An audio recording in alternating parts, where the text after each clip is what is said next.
Hey everyone, Shauna here. It's been a minute since I've done one of these videos. I've been laid up for the last few days with COVID.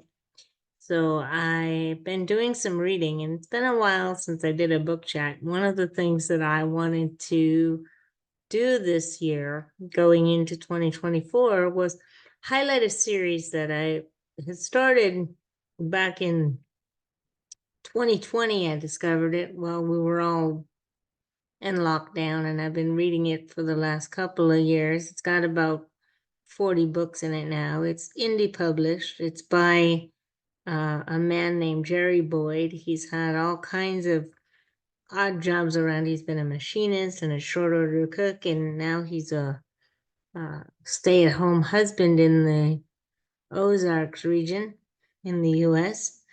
But he writes these pulpy science fiction novels. These are not great literature, okay? You don't read these books for the great literary value. You don't read them for the great writing.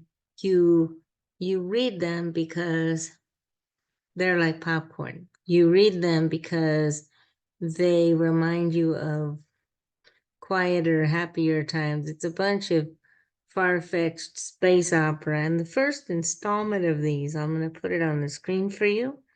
The covers vary from the audiobook to the ebook, but the first book in the series is called Bob's Saucer Repair. It's about this um, self-described hillbilly named Bob Wilson. And one day he's driving home from work and he finds an alien stranded in his garage.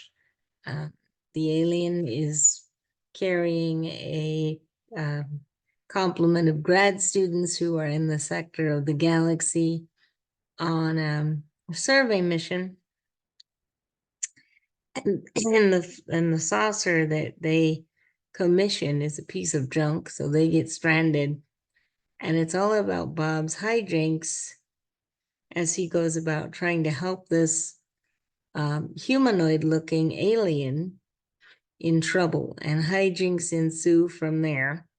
The situations are very convenient, which is to say that things happen and there are convenient fixes in the works. But as I said, you don't read these going into it with great literature in mind.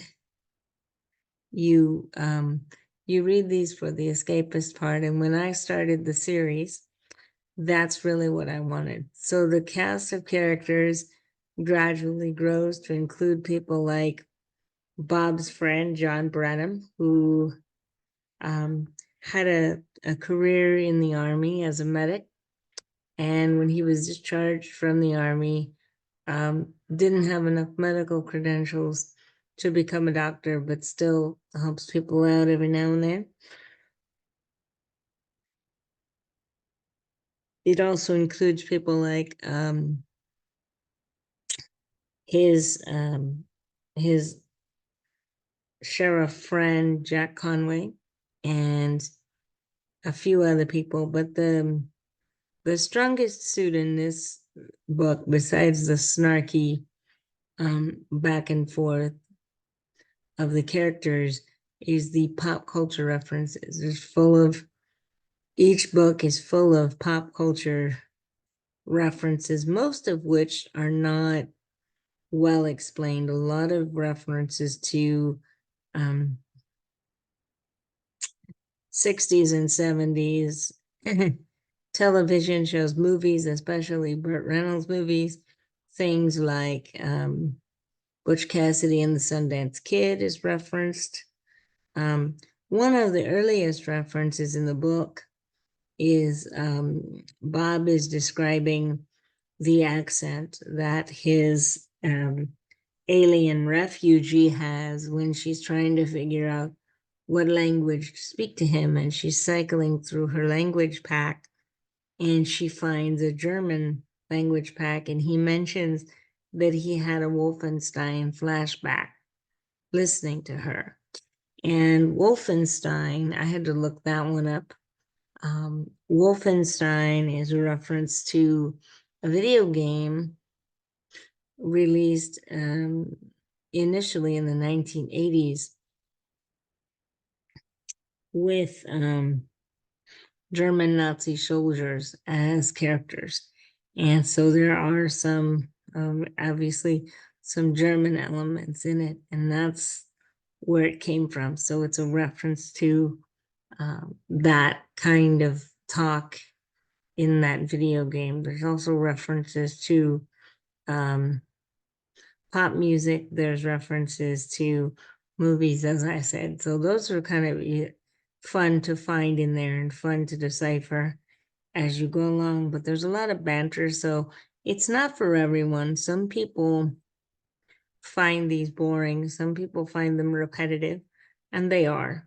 They are repetitive, but I enjoy the character development and the growth in the character arc in the subsequent books. This is my second time through the first half of the series. I've read up to, I believe, number 27. But I'm starting the series over again, and my plan is to talk about a book a week. So in this first book, we talk about first contact and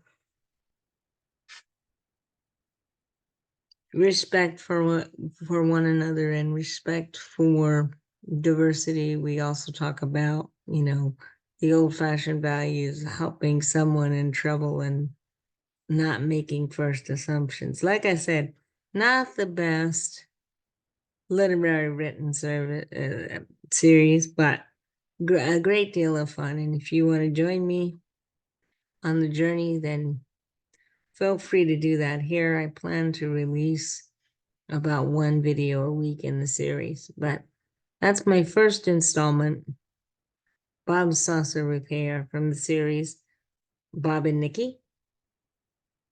Let me know what you think if you're reading along, and if you have any comments or any gems you'd like me to ferret out for you, or you'd like further discussion on some of the cultural references in here, please be sure and let me know. Take care, and I will talk to you in my next video. Thanks, everyone. Bye for now.